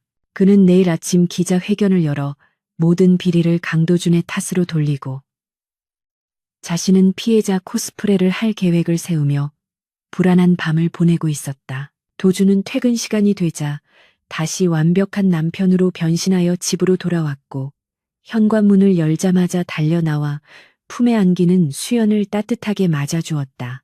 수연은 남편의 가슴에 얼굴을 묻고 한참을 흐느꼈고 도준은 아무 말 없이 그녀의 등을 쓰다듬으며 그녀가 진정될 때까지 기다려주었다. 그는 수연을 소파에 앉히고 따뜻한 차를 끓여주며 오늘 회사에서 무슨 일이 있었는지 조심스럽게 물었지만 수연은 고개를 저으며 아무 말도 하지 못했다. 도준은 그녀가 사실대로 말하지 못하는 이유를 너무나 잘 알고 있었기에 더 이상 묻지 않고 그녀의 손을 잡으며 나는 언제나 당신을 믿고 당신 편이니까 두려워하지 말라고 힘주어 말했다. 그의 눈빛은 흔들림 없이 단단했고 수연은 그 눈빛에서 알 수 없는 위로와 용기를 얻으며 조금씩 안정을 되찾아갔다. 그날 밤 도준은 수연이 잠든 것을 확인하고 다시 서재로 들어와 노트북을 켰는데 화면에는 내일 있을 대한건설의 긴급 주주총회에 대한 정보가 떠 있었다. 그는 내일 주주총회에 참석하여 자신의 정체를 드러내고 최민국을 끌어내릴 계획이었는데 이는 그동안 숨겨왔던 자신의 진짜 모습을 세상에 공개하는 위험한 도박이기도 했다. 하지만 도준은 사랑하는 아내를 지키고 정의를 바로 세우기 위해서는 더 이상 그림자 속에 숨어 있을 수만은 없다고 판단했다. 그는 넥서스 캐피털의 대리인 자격이 아닌 실소유주로서 당당하게 정면에 나설 것이며 최민국이 쌓아올린 모래성을 단숨에 무너뜨릴 준비를 마쳤다. 도준은 창밖의 달을 바라보며 내일은 긴 하루가 될 것이라고 직감했고 결전의 날을 위해 잠시 휴식을 취하기로 했다. 다음 날 아침에 태양이 떠오르자 대한건설 본사 앞은 어제보다 더 많은 취재진과 시위대들로 인산인해를 이루고 있었다. 부도를 걱정하는 협력업체 사장들과 임금을 받지 못한 노동자들이 피켓을 들고 구호를 외치고 있었고 경찰 병력이 배치되어 삼엄한 경계를 펼치고 있었다. 최민국은 뒷문으로 몰래 회사에 들어와 주주총회 장소인 대강당으로 향했는데 그의 얼굴은 잠을 못 자 푸석푸석했고 눈은 충혈되어 있었다. 그는 경호원들의 호의를 받으며 단상에 올랐고 웅성거리는 주주들을 향해 뻔뻔한 표정으로 인사를 건넸지만 객석의 반응은 싸늘하기만 했다. 최민국은 마이크를 잡고 회사의 위기는 일시적인 것이며 곧 해결될 것이라고 궤변을 늘어놓았지만 주주들은 야유를 보내며 그에게 물병을 던지기도 했다. 그 시각 도준은 집에서 가장 좋은 슈트를 꺼내 입고 넥타이를 메고 있었는데 거울 속에 비친 그의 모습은 비장함을 넘어 성스러운 기운마저 감돌고 있었다. 수연은 출근 준비를 하다 말고 평소와 다른 남편의 차림새에 놀라 눈을 동그랗게 뜨고 바라보았는데 도준은 빙그레 웃으며 오늘은 아주 중요한 면접이 있어서 잘 차려입었다고 둘러댔다. 수연은 남편이 취직을 하려는 것으로 착각하고 넥타이를 고쳐 매주며 꼭 합격하라고 응원해 주었고 도준은 그녀의 이마에 입을 맞추며 당신을 위해서라도 반드시 합격하겠다고 약속했다. 그는 수연을 먼저 출근시킨 뒤 박 실장이 대기하고 있는 최고급 리무진에 올랐고 차는 대한건설 본사를 향해 미끄러지듯 출발했다. 차 안에서 도준은 마지막으로 작전 상황을 점검했고 이제 모든 준비는 끝났으며 쇼타임만이 남았다고 생각했다. 주주총회장은 최민국의 거짓 해명과 주주들의 분노가 뒤엉켜 난장판이 되어가고 있었고 최민국은 땀을 뻘뻘 흘리며 당황하고 있었다.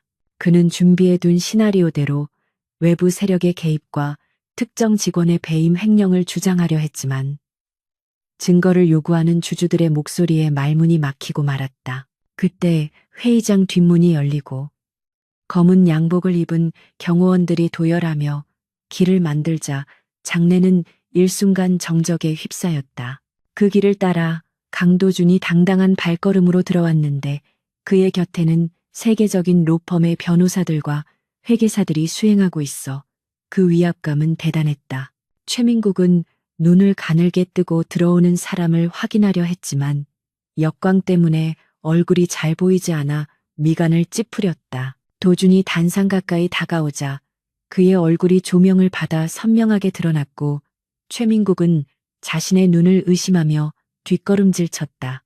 그곳에는 어제 자신 앞에서 굽신거리던 찌질한 남편, 강도준이 아닌 냉철한 카리스마를 내뿜는 전혀 다른 사람이 서 있었기 때문이었다. 수연 역시 회의장 구석에서 상황을 지켜보다가 남편의 등장에 너무 놀라 입을 다물지 못했고 심장이 배칠 것 같은 충격을 받았다. 도준은 마이크를 잡고 자신을 넥서스 캐피털의 회장이자 대한건설의 최대 채권자라고 소개했고 그의 목소리는 묵직하게 회의장 전체를 울렸다. 장내는 술렁이기 시작했고 최민국은 공포에 질려 다리가 풀리며 주저앉고 말았는데 이것은 그가 겪게 될 악몽의 서막에 불과했다. 강도준이 자신을 넥서스 캐피털의 실질적인 소유주라고 밝히는 순간 대강당의 공기는 마치 진공 상태처럼 숨막히는 정적에 휩싸였다가 이내 거대한 폭발음 같은 웅성거림으로 바뀌었다. 단상 위에 서 있던 최민국은 믿을 수 없는 현실을 부정하려는 듯 눈을 질끈 감았다 떴지만 눈앞에 서 있는 남자는 여전히 위압적인 아우라를 뿜어내고 있는 강도준이었다. 어제까지만 해도 자신의 앞에서 비굴하게 허리를 굽히고 손을 비비던 그 초라한 남자가 하루아침에 자신의 생사여탈권을 쥔 거대 채권자로 변모해 있다는 사실은 최민국의 빈약한 상상력으로는 도저히 감당할 수 없는 충격이었다. 그는 다리가 후들거려 제대로 서 있을 수조차 없었지만 마지막 남은 자존심을 쥐어짜 단상을 움켜쥐고 버티며 떨리는 손가락으로 도준을 가리켰다. 최민국은 쉰 목소리로 저놈은 가짜라며 사기꾼이 내 회사를 집어삼키기 위해 연극을 하고 있다고 고래고래 소리를 질렀지만 그의 목소리는 이미 공포에 질려 갈라지고 있었다. 도준은 미동도 하지 않고 그런 최민국을 내려다보았는데 그의 눈빛은 먹잇감을 앞에 둔 최상위 포식자의 여유와 잔혹함을 동시에 담고 있었다. 그는 천천히 단상 중앙으로 걸어가 마이크를 잡았고 회의장 전체를 압도하는 중저음의 목소리로 주주들에게 자신을 소개하며 대한건설의 현재 재정 상태에 대한 냉혹한 진단, 결과를 발표하기 시작했다. 도준의 뒤를 따르던 변호인단은 주주들에게 넥서스 캐피털이 보유한 대한건설의 채권 증서와 주식 보유 현황이 담긴 문서를 배포했고 이를 확인한 주주들의 얼굴에는 경악과 안도가 교차했다. 주주들은 최민국의 무능과 비리로 인해 휴지 조각이 될 뻔했던 자신들의 주식이 거대 자본의 개입으로 인해 회생할 수 있다는 희망을 보았고 순식간에 여론은 도준의 편으로 기울기 시작했다. 최민국은 분위기가 반전되는 것을 느끼며 식은땀을 비오듯 흘렸고 자신이 사면초가에 몰렸음을 뼈저리게 실감했다. 회의장 구석 기둥 뒤에 숨어 이 모든 광경을 지켜보던 이수연은 마치 거대한 해일에 휩쓸린 듯 정신을 차릴 수가 없었다. 그녀의 시선은 단상 위에서 좌중을 휘어잡고 있는 낯선 남자에게 고정되어 있었는데 그 남자의 이목구비는 분명 매일 아침 자신의 곁에서 눈을 뜨던 다정하고 어리숙한 남편 강도준의 것이었다. 하지만 그가 입고 있는 최고급 슈트와 세련된 제스처 그리고 사람을 압도하는 카리스마는 그녀가 알던 남편의 모습과는 너무나도 거리가 멀어 현실감이 느껴지지 않았다. 수연은 심장이 터질 듯이 뛰고 호흡이 가빠지는 것을 느끼며 벽에 기대어 몸을 지탱해야 했고 머릿속에서는 수만 가지의 질문들이 폭죽처럼 터져 나오고 있었다. 도대체 내 남편의 진짜 모습은 무엇이며, 지난 3년 동안 우리가 함께했던 시간들은 모두 거짓이었는지에 대한 혼란스러움이 그녀를 깊은 절망의 밭으로 밀어넣고 있었다. 최민국은 더 이상 물러설 곳이 없다고 판단하자 이성을 잃고 발악하기 시작했는데, 그는 품 안에서 도준이 어제 서명했던 보증각서를 꺼내 들었다.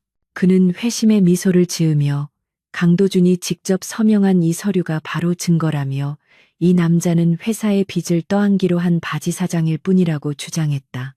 최민국은 서류를 높이 쳐들고 주주들에게 보여주려 했지만, 그 순간 회의장의 대형 스크린에 그 서류의 확대된 이미지가 띄워졌다. 하지만 놀랍게도 스크린 속 서류는 백지 상태나 다름없었는데, 도준이 사용한 특수 잉크가 시간이 지나며 산화되어 글씨가 모두 사라져버렸기 때문이었다. 최민국은 당황하여 자신의 손에 들린 종이를 확인했지만, 그곳에는 붉은 지장 하나만 덩그러니 남아있을 뿐, 계약 내용은 온데간데 없이 사라져 있었다. 그는 귀신에 홀린 듯 종이를 비비고 털어보았지만, 사라진 글씨는 다시 나타나지 않았고, 회의장 안에는 그를 비웃는 실소만이 감돌았다. 도준은 마이크를 잡고 차가운 미소를 지으며 최민국에게 당신이 가진 것은 그저 종이 쪼가리에 불과하다고 조롱했다. 그는 주주들을 향해 최민국이 자신을 바지 사장으로 내세워 회사의 부실을 떠넘기고 불법 비자금을 세탁하려 했던 계획을 낱낱이 폭로했다. 도준의 신호에 따라 스크린에는 최민국의 차명 계좌 내역과 도박자금, 송금 기록, 그리고 수연을 협박하던 당시의 녹취 파일이 재생되었다. 녹음된 목소리가 스피커를 통해 흘러나오자 최민국의 얼굴은 사색이 되었고, 주주들은 분노를 참지 못하고 자리에서 일어나 그에게 욕설을 퍼붓기 시작했다. 녹취록 속에서 최민국은 수연과 도준을 모욕하고 회사를 사유화하려는 의도를 노골적으로 드러내고 있었기에 그 어떤 변명으로도 빠져나갈 수 없는 빼도 박도 못할 증거였다. 최민국은 비틀거리며 뒷걸음질 쳤지만 이미 그의 등 뒤는 낭떠러지였고 그를 받아줄 사람은 아무도 없었다. 궁지에 몰린 최민국은 짐승처럼 울부짖으며 단상 아래로 뛰어내려 도망치려 했지만 대기하고 있던 검찰 수사관들이 그를 덮쳐 바닥에 제압했다. 수사관들은 미란다 원칙을 고지하며 최민국에게 수갑을 채웠고, 그는 바닥에 얼굴이 짓눌린 채 억울하다고 소리를 질러댔지만 그 모습은 처참하기 그지없었다. 기자들은 이 극적인 체포 장면을 놓치지 않고 카메라 셔터를 눌러댔고, 최민국의 몰락은 실시간으로 전파를 타고 전국에 생중계되었다. 그는 끌려가면서도 도준을 향해 죽여버리겠다고 저주를 퍼부었지만 도준은 그저 무심한 눈길로 그를 바라볼 뿐이었다. 도준에게 있어 최민국은 더 이상 상대할 가치조차 없는 패배자였고, 자신의 아내를 건드린 대가를 치르는 것은 당연한 인과응보였다. 최민국이 끌려나간 뒤 회의장은 잠시 소란스러웠지만 도준이 손을 들어 좌중을 진정시키자 다시금 질서가 잡히기 시작했다. 상황이 정리되자 도준은 다시 마이크를 잡고 대한건설의 정상화를 위한 로드맵을 발표했다. 그는 넥서스 캐피털의 자본을 투입하여 회사의 부채를 상환하고 투명한 경영 시스템을 도입하여 주주 가치를 제고하겠다고 약속했다. 또한 그는 이번 사태에 연루된 부패한 임원들을 전원 해임하고 능력과 도덕성을 갖춘 새로운 인재들을 등용하겠다고 선언했다. 주주들은 그의 명쾌하고 비전 있는 발표에 뜨거운 박수를 보냈고, 대한건설의 직원들은 회사가 망하지 않고 살아날 수 있다는 사실에 안도하며 눈물을 흘리기도 했다. 도준은 카리스마 넘치는 리더십으로 혼란스러운 회의장을 완벽하게 장악했고, 그 순간 그는 단순한 투자자가 아니라 위기에 빠진 기업을 구원하는 영웅으로 추앙받고 있었다. 하지만 그의 마음 한구석은 여전히 무거웠는데, 그것은 아직 해결하지 못한 가장 큰 숙제가 남아 있었기 때문이었다. 도준은 연설을 마치고 단상을 내려오면서 시선을 돌려 수연이 서 있던 기둥 뒤를 바라보았지만 그곳은 이미 텅 비어 있었다. 수연은 충격을 이기지 못하고 회의장을 빠져나갔던 것이었다. 도주는 가슴이 철렁 내려앉는 것을 느꼈고 당장이라도 그녀를 뒤쫓아가고 싶었지만 몰려드는 기자들과 주주들 때문에 발이 묶여 움직일 수가 없었다. 그는 비서실장인 박 실장에게 눈짓을 보냈고 박 실장은 즉시 고개를 끄덕이며 수연의 행방을 쫓기 위해 경호원들을 대동하고 밖으로 나갔다. 도주는 쏟아지는 질문 공세에 기계적으로 대답하면서도 온통 머릿속은 수연에 대한 걱정으로 가득 차 있었고 자신이 그녀에게 준 상처가 얼마나 깊을지 가늠조차 되지 않아 괴로워했다. 그는 이 모든 것이 그녀를 지키기 위한 선택이었다고 스스로를 변호하고 싶었지만 거짓말이 주는 배신감은 그 어떤 변명으로도 쉽게 덮을 수 없다는 것을 잘 알고 있었다. 한편 이수연은 비틀거리는 걸음으로 회사를 빠져나와 정처 없이 거리를 걷고 있었는데 그녀의 눈에서는 하염없이 눈물이 흐르고 있었다. 그녀는 지나는 사람들의 시선도 의식하지 못한 채 멍하니 걷다가 다리에 힘이 풀려 근처 공원 벤치에 주저앉고 말았다. 머릿속에서는 방금 전 보았던 남편의 모습이 계속해서 재생되었고 그 낯선 모습이 그녀를 더욱 비참하게 만들었다. 그녀는 자신이 그동안 남편을 먹여 살린다고 생각하며 아등바등 살아왔던 지난 날들이 마치 한편이 우스꽝스러운 코미디처럼 느껴졌고 남편이 자신을 속이고 뒤에서 모든 것을 조종하고 있었다는 사실에 끔찍한 배신감을 느꼈다. 도준이 자신을 사랑해서 그랬을 것이라고 애써 이해해 보려 했지만 그가 가진 거대한 부와 권력 앞에서 자신이 느꼈던 초라함과 무력감은 쉽게 사라지지 않았다. 그녀는 과연 자신이 알던 강도준이라는 사람이 실존하기는 했던 것인지 아니면 모든 것이 그의 연극이었는지 확신할 수 없어 혼란스러워했다. 그때 공원 입구 쪽에서 검은 양복을 입은 건장한 남자들이 다가와 수연의 앞을 막아섰는데 그들은 도준이 보낸 경호원들이었다. 그중 리더 격인 남자가 정중하게 고개를 숙이며 사모님 회장님께서 모셔오라고 하셨습니다. 라며 그녀를 차로 안내하려 했다. 수연은 회장님이라는 호칭에 낯설어하며 뒷걸음질 쳤고 나는 갈 곳이 없으니 혼자 있게 해달라고 거부 의사를 밝혔다.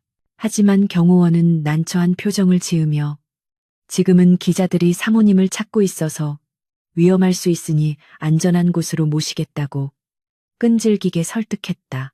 수연은 기자들이라는 말에 덜컥 겁이 났고 자신의 의지와 상관없이 이 거대한 소용돌이의 중심에 서게 되었다는 사실을 깨달았다. 결국 그녀는 체념한 듯 경호원의 안내에 따라 준비된 리무진에 올랐고 차는 미끄러지듯 공원을 빠져나갔다. 차 안은 숨막힐 듯 고요했고 최고급 가죽 시트의 냄새가 수연의 속을 더욱 울렁거리지게 만들었는데 그녀는 창밖을 바라보며 어디로 가는 거냐고 작게 물었다. 운전석의 기사는 룸미러를 통해 정중하게 댁으로 모시는 것이 아니라 안전을 위해 회장님의 개인 거처로 모시겠다고 대답했다. 수연은 개인 거처라는 말에 또다시 낯설음을 느꼈고 자신이 모르는 남편의 공간이 또 존재한다는 사실에 씁쓸한 미소를 지었다. 차는 서울 외곽의 한적한 숲길을 따라 올라가더니 높은 담벼락으로 둘러싸인 거대한 저택 앞에 멈춰섰다. 육중한 철문이 열리고 차가 안으로 들어서자 넓은 정원과 현대적인 감각의 대저택이 모습을 드러냈는데 수연은 그 압도적인 규모에 말문이 막혔다. 이곳이 바로 자신의 남편 강도준이 사는 진짜 세상이라는 생각에 그녀는 좁은 빌라에서 콩나물 값을 깎으며 살았던 자신의 모습이 더욱 초라하게 느껴졌다. 현관문이 열리고 수연이 안으로 들어서자 집사로 보이는 중년의 여성이 그녀를 맞이하며 깍듯하게 인사했다. 집안 내부는 갤러리를 연상케 할 만큼 고급스러운 인테리어와 값비싼 예술 작품들로 장식되어 있었지만 온기는 전혀 느껴지지 않는 차가운 공간이었다. 수연은 소파에 앉아 멍하니 천장을 바라보았고 잠시 후 현관문이 열리는 소리와 함께 급하게 뛰어오는 발소리가 들렸다. 도준이 거친 숨을 몰아쉬며 거실로 들어왔는데 그의 이마에는 땀방울이 맺혀 있었고 헝클어진 머리카락과 풀어진 넥타이는 그가 얼마나 급하게 달려왔는지를 보여주었다. 도준은 수연을 보자마자 다가와 무릎을 꿇고 그녀의 손을 잡으려 했지만 수연은 반사적으로 손을 빼며 그를 차가운 눈빛으로 내려다 보았다. 도준의 눈동자가 심하게 흔들렸고 그는 잠긴 목소리로 미안해, 수연아, 정말 미안해, 라고 사과했지만 그 말은 공허하게 허공을 맴돌 뿐이었다. 수연은 떨리는 목소리로 당신은 누구냐고 물었고 도준은 그 질문에 심장이 찢어지는 듯한 고통을 느꼈다. 그녀는 눈물을 흘리며 내가 알던 강도준은 어디 갔냐고 소리쳤고 도준은 고개를 숙인 채 아무 말도 하지 못했다. 수연은 당신이 나를 바보로 만들었다며 내가 밖에서 몇천 원을 아끼려고 고생할 때 당신은 이 거대한 성에서 나를 비웃고 있었냐고 울분을 토했다. 도준은 고개를 저으며 절대 그런 것이 아니라고 부정했지만 그의 변명은 지금 수연에게 아무런 위로가 되지 못했다. 그는 자신이 왜 정체를 숨길 수밖에 없었는지 그리고 얼마나 그녀를 사랑하는지 설명하고 싶었지만 감정이 격해진 수연에게는 그 어떤 진실도 거짓말처럼 들릴 것이 뻔했다. 두 사람 사이에는 건널 수 없는 강이 흐르고 있었고 그 강물은 신뢰라는 다리를 무너뜨리고 있었다. 그때 도준의 주머니 속에 있던 핸드폰이 진동했고 그는 무시하려 했지만 벨소리는 끈질기게 이어졌다. 발신자는 검찰총장이었고 도준은 어쩔 수 없이 전화를 받았는데 수화기 너머로 최민국의 구속영장이 발부되었다는 소식과 함께 대한건설의 법정 관리 절차에 대한 논의가 필요하다는 내용이 들려왔다. 도준은 짧게 대답하고 전화를 끊었지만 이 짧은 통화조차 수연에게는 그가 자신과는 다른 세계에 사는 사람이라는 것을 재확인시켜주는 계기가 되었다. 수연은 자리에서 일어나 나를 집에 보내달라고 말했고 도준은 지금 집으로 가면 위험하다고 말렸지만 그녀의 결심은 확고해 보였다. 그녀는 당신과 함께 있는 이 낯선 공간이 더 무섭고 끔찍하다고 쏘아붙였고 도준은 그 말에 큰 충격을 받아 멍하니 그녀를 바라볼 수밖에 없었다. 결국 도준은 수연의 고집을 꺾지 못하고 박 실장에게 그녀를 안전하게 빌라로 데려다 주라고 지시했다. 수연이 저택을 나서는 뒷모습을 보며 도준은 주먹을 꽉 쥐었고 자신이 승리했다고 생각했던 전쟁터에서 사실은 가장 소중한 것을 잃어가고 있음을 깨달았다. 그는 최민국을 무너뜨리고 회사를 살려냈지만 아내의 마음을 잃어버릴 위기에 처했고 이것은 그가 예상했던 시나리오 중 가장 최악의 결말이었다. 도준은 텅 빈 거실에 홀로 남겨져 창밖의 어둠을 응시하며 깊은 한숨을 내쉬었고 이제부터 진짜 어려운 싸움, 즉 아내의 용서를 구하고 깨어진 신뢰를 회복하는 여정이 시작되었음을 직감했다. 그의 손에는 막강한 권력이 쥐어져 있었지만 지금 이 순간 그에게 가장 필요한 것은 잃어버린 평범한 일상의 행복이었다. 밤이 깊어가고 빌라로 돌아온 수연은 텅 빈 집안에 홀로 앉아 도준의 낡은 앞치마를 바라보며 하염없이 눈물을 흘렸다. 그녀는 남편의 온기가 남아있는 물건들을 만지며 혼란스러운 마음을 정리하려 했지만 배신감과 그리움이 뒤섞여 그녀를 괴롭혔다. 텔레비전 뉴스에서는 대한건설 사태와 강도준 회장의 정체에 대한 보도가 끊임없이 흘러나오고 있었고 화면 속 도준의 당당한 모습은 그녀가 알던 남편과 겹쳐지며 기이한 이질감을 자아냈다. 수연은 텔레비전을 끄고 어둠 속에 몸을 웅크렸는데 그녀는 내일 아침이 오는 것이 두려웠고 앞으로 자신과 도준의 관계가 어떻게 변할지 알 수 없어 막막하기만 했다. 그렇게 두 사람은 서로 다른 공간에서 같은 달을 바라보며 잠 못 이루는 밤을 보내고 있었고 그들의 운명은 예측할 수 없는 방향으로 흘러가고 있었다. 대한건설 본사의 회장실은 불과 하루 전까지만 해도 최민국의 탐욕과 향락이 배어있던 공간이었지만 강도준이 들어선 이후 완벽하게 다른 공기로 채워지고 있었다. 그는 최민국의 취향으로 도배되어 있던 고가의 장식품들과 사치스러운 가구들을 모조리 드러내라고 지시했고 그 자리에 실무에 필요한 대형 회의 테이블과 데이터 모니터링 시스템을 설치했다. 밤새 이어진 구조조정 회의와 채권단 협상은 피를 말리는 긴장의 연속이었지만 도주는 지친 기색 하나 없이 강철 같은 체력과 정신력으로 회의를 주재했다. 그는 넥서스 캐피털의 최정예 인력들을 각 부서에 파견하여 회계장부를 투명하게 공개하도록 만들었고 최민국이 저지른 불법 행위의 증거들을 확보하여 검찰에 추가로 제출하는 등 사후 처리에 만전을 기했다.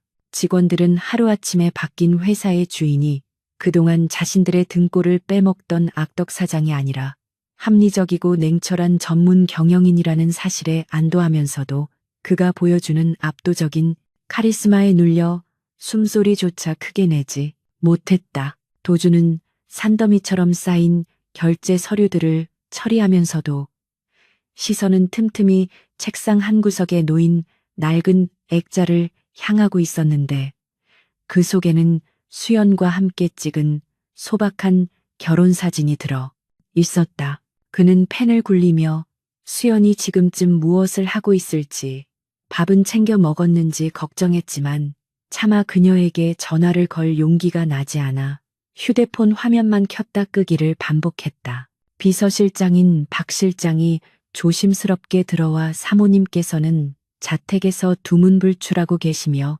식사도 거르고 계시다는 보고를 올리자 도준의 미간에는 깊은 주름이 패였다. 그는 자신이 이룬 거대한 승리가 사랑하는 사람의 희생과 상처 위에 세워진 것이라면 도대체 무슨 의미가 있는지 자문했고 가슴 한구석이 텅 빈 것처럼 공허함을 느꼈다. 도주는 박 실장에게 오늘 저녁 일정은 모두 취소하라고 지시했고 자신이 직접 가서 해결해야 할 문제가 남아있음을 직감하며 자리에서 일어났다. 한편 빌라에 홀로 남겨진 이수연은 외부와의 연락을 모두 차단한 채 침대에 누워 천장만 바라보며 지난 3년간의 결혼 생활을 필름처럼 되감아 보고 있었다. 그녀는 도준이 보여주었던 다정함과 헌신이 모두 거짓이었을지도 모른다는 의심과 그래도 그 사랑만큼은 진심이었을 것이라는 믿음 사이에서 줄다리기를 하며 괴로워했다. 남편이 재벌이라는 사실은 텔레비전 드라마에서나 나올 법한 신데렐라 스토리처럼 들릴지 모르지만 당사자인 수연에게는 자신의 삶 전체가 부정당하는 듯한 끔찍한 기만으로 다가왔다. 그녀는 자신이 푼돈을 아끼기 위해 시장에서 흥정할 때 속으로 도준이 비웃지는 않았을지, 밤마다 야근에 시달리며 힘들어할 때 그가 왜 진작 손을 내밀지 않았는지에 대한 원망이 걷잡을 수 없이 커져만 갔다. 하지만 동시에 그녀는 도준이 끓여주던 된장찌개의 맛과 비오는 날 마중 나왔던 그의 따뜻한 어깨를 떠올리며 눈물을 흘렸고 사랑과 배신감이라는 양립할 수 없는 감정들이 그녀의 마음을 갈갈이 찢어놓고 있었다. 해가 지고 어둠이 깔리자 빌라 앞 골목길에 검은색 고급 세단이 소리 없이 멈춰섰고 차문이 열리며 도준이 내렸다. 그는 낮 동안 입고 있던 최고급 맞춤 정장을 벗어던지고 평소 집에서 즐겨 입던 헐렁한 트레이닝복으로 갈아입은 상태였는데 손에는 마트 장바구니가 들려 있었다. 박 실장과 경호원들이 그를 따라 내리려 했지만 도준은 손을 들어 제지하며 여기서부터는 혼자 가겠다고 말했고 그들의 시선을 뒤로 한 채 익숙한 골목길을 걸어 올라갔다. 가로등 불빛 아래 비친 그의 그림자는 길게 늘어져 있었고 천하를 호령하는 넥서스 캐피털의 회장이 아닌 아내에게 용서를 구하러 가는 죄인 강도준의 뒷모습은 쓸쓸해 보였다. 그는 빌라 현관문 앞에 서서 심호흡을 크게 한 뒤 떨리는 손으로 비밀번호를 눌렀고 삑삑거리는 전자음이 고요한 복도에 울려 퍼졌다. 현관문이 열리는 소리에 침대에 누워있던 수연은 몸을 움찔했지만 일어나 나가보지는 않았고 이불을 머리끝까지 뒤집어 썼다. 도주는 신발을 벗으며 나왔어. 라는 평소와 다름없는 인사를 건넸지만 돌아오는 대답은 없었고 집안에는 냉기만이 감돌고 있었다. 그는 묵묵히 부엌으로 들어가 장바구니에서 콩나물과 두부 그리고 애호박을 꺼내어 다듬기 시작했는데 도마 위에서 칼질하는 소리가 규칙적으로 들려왔다. 수연은 이불 속에서 그 소리를 들으며 가슴이 쿵쾅거리는 것을 느꼈고 그가 여전히 자신을 위해 요리를 하고 있다는 사실에 마음이 복잡해졌다. 도주는 멸치 육수를 우려내고 된장을 풀며 익숙한 솜씨로 찌개를 끓였고 구수한 냄새가 집안 가득 퍼지자 차갑게 얼어붙었던 공기도 조금씩 녹아내리는 듯했다. 도주는 상을 차려놓고 안방문을 조심스럽게 두드리며 밥 먹자고 나직하게 불렀지만 수연은 묵묵부답으로 일관했다. 그는 문 앞에 서서 잠시 망설이다가 문고리를 돌려 방 안으로 들어갔고 어둠 속에 웅크리고 있는 수연의 모습에 가슴이 미어지는 고통을 느꼈다. 도주는 침대 곁으로 다가가 무릎을 꿇고 앉아 수연의 이불을 조심스럽게 걷어내려 했지만 수연은 강하게 저항하며 그를 거부했다. 도주는 포기하지 않고 그녀의 손을 찾아 꽉 잡았고 제발 내 이야기를 한 번만 들어달라고 애원했다. 수연은 마지못해 몸을 일으켜 앉았지만 시선은 벽을 향한 채 그를 쳐다보려 하지 않았고 그녀의 눈가는 이미 퉁퉁 부어 있었다. 도주는 떨리는 목소리로 자신이 왜 정체를 숨길 수밖에 없었는지에 대한 긴 이야기를 시작했는데 그것은 그의 어린 시절 상처와 관련된 것이었다. 그는 재벌가의 사생아로 태어나 돈 때문에 가족끼리 서로를 물어뜯고 죽이는 지옥 같은 환경에서 자랐으며 그 과정에서 인간에 대한 불신과 환멸을 느끼게 되었다고 고백했다. 그는 자신이 가진 돈을 보고 접근하는 사람들에게 질려 있었고 오로지 자신이라는 사람 자체를 사랑해줄 진정한 인연을 찾고 싶었다고 말했다. 도주는 수연을 처음 만났을 때 그녀가 보여준 순수하고 계산 없는 호의의 구원을 받은 듯한 느낌을 받았고 혹시라도 자신의 정체를 알게 되면 그녀가 떠나거나 관계가 변질될까봐 두려워 숨기기 시작했던 거짓말이 눈덩이처럼 커져버렸다고 털어놓았다. 수연은 도준의 고백을 들으며 그가 단순히 재미나 악의로 자신을 속인 것이 아님을 알게 되었지만 여전히 배신감은 쉽게 가라앉지 않았다. 그녀는 고개를 돌려 도준을 바라보며 그래도 당신은 나를 믿지 못한 것이라고 쏘아붙였고 당신이 나를 진정으로 사랑했다면 내게 솔직했어야 했다고 질책했다. 수연은 당신이 넥서스 캐피털의 회장이든 백수든 상관없이 나는 강도준이라는 사람을 사랑했는데 당신은 나를 그 정도 그릇밖에 안 되는 여자로 취급한 것이라고 말하며 눈물을 쏟아냈다. 도주는 그 말에 아무런 반박도 하지 못하고 고개를 떨구었고 자신이 그녀를 지킨다는 명분 아래 오히려 그녀를 기만하고 무시했다는 사실을 뼈저리게 깨달았다. 그는 수연의 발치에 엎드려 잘못했다고 빌었고 자신의 모든 재산과 지위를 포기해서라도 그녀를 되찾고 싶다고 절규했다. 한참 동안의 침묵과 흐느낌이 오간 뒤 수연은 감정을 추스르며 도준에게 당신이 가진 돈이 우리 사이에 벽을 만들었다면 그 벽을 허무는 것은 당신의 몫이라고 말했다. 그녀는 지금 당장 당신을 용서할 수는 없지만 당신이 보여준 진심이 거짓이 아니었다는 것을 증명해 보이라고 요구했다. 도준은 고개를 들어 수연을 바라보며 평생을 바쳐서라도 당신의 신뢰를 회복하겠다고 맹세했고 앞으로는 그 어떤 비밀도 만들지 않겠다고 약속했다. 그는 품 안에서 작은 열쇠 하나를 꺼내 수연에게 건넸는데 그것은 그의 모든 자산을 관리하는 개인 금고의 마스터키이자 넥서스 캐피털의 의결권을 행사할 수 있는 권한이 담긴 보안 토큰이었다. 도주는 이것을 당신에게 맡기겠다며 이제부터 나의 주인은 오직 이수연 당신뿐이라고 말했다. 수연은 손바닥 위에 놓인 차가운 금속 열쇠를 내려다보며 그것이 가진 무게감을 느꼈지만 그녀에게 중요한 것은 그 열쇠가 여는 금고가 아니라 남편의 진심 어린 마음이었다. 그녀는 열쇠를 다시 도준에게 돌려주며 나는 이런 것은 필요 없으니 예전처럼 매일 저녁 된장찌개를 끓여주고 내 이야기를 들어주는 남편이 필요할 뿐이라고 말했다. 도주는 수연의 말에 눈시울이 붉어졌고 그녀의 손을 잡아 자신의 볼에 가져다 대며 고맙고 미안하다는 말을 반복했다. 두 사람은 서로의 온기를 느끼며 조금씩 마음의 거리를 좁혀갔고, 비록 완전한 용서에는 시간이 걸리겠지만 다시 시작할 수 있다는 희망의 불씨를 지폈다. 거실로 나온 두 사람은 식어버린 된장찌개를 다시 데워 마주 앉았는데 예전처럼 화기애애한 분위기는 아니었지만 적어도 숨막히는 침묵은 사라져 있었다. 도주는 밥을 먹으며 회사에서의 일을 간략하게 보고했는데 최민국의 구속과 경영 정상화 과정에 대해 이야기하며 수연의 의견을 묻기도 했다. 수연은 묵묵히 듣다가 가끔씩 고개를 끄덕이며 반응해 주었고 도주는 그녀의 작은 반응 하나하나에 안도감을 느꼈다. 식사를 마친 후 도주는 설거지를 하겠다고 나섰고 수연은 식탁에 앉아 그의 등을 바라보며 저 남자가 천하를 호령하는 회장님이라는 사실이 여전히 믿기지 않았지만 좁은 등에서 느껴지는 쓸쓸함이 안쓰러워 보였다.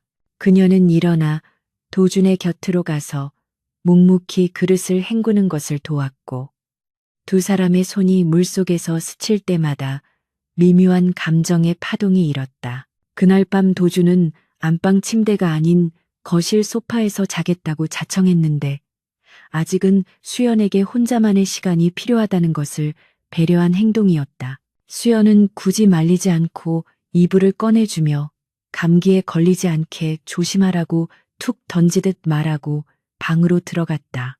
도주는 좁은 소파에 누워 천장을 바라보며 오늘 하루 있었던 일들을 되새겼고 수연이 자신을 완전히 내치지 않았다는 사실에 깊은 감사를 느꼈다. 그는 내일부터는 회장 강도준과 남편 강도준의 역할을 완벽하게 수행하며 수연에게 부끄럽지 않은 사람이 되기 위해 최선을 다하겠다고 다짐했다. 밖에서는 밤바람이 창문을 흔들고 있었지만 집안은 평온했고 폭풍우가 지나간 자리에 새로운 싹이 트듯 두 사람의 관계도 새로운 국면을 맞이하고 있었다. 다음 날 아침 도주는 수연보다 일찍 일어나 아침 식사를 준비하고 말끔한 정장 차림으로 그녀를 기다렸다.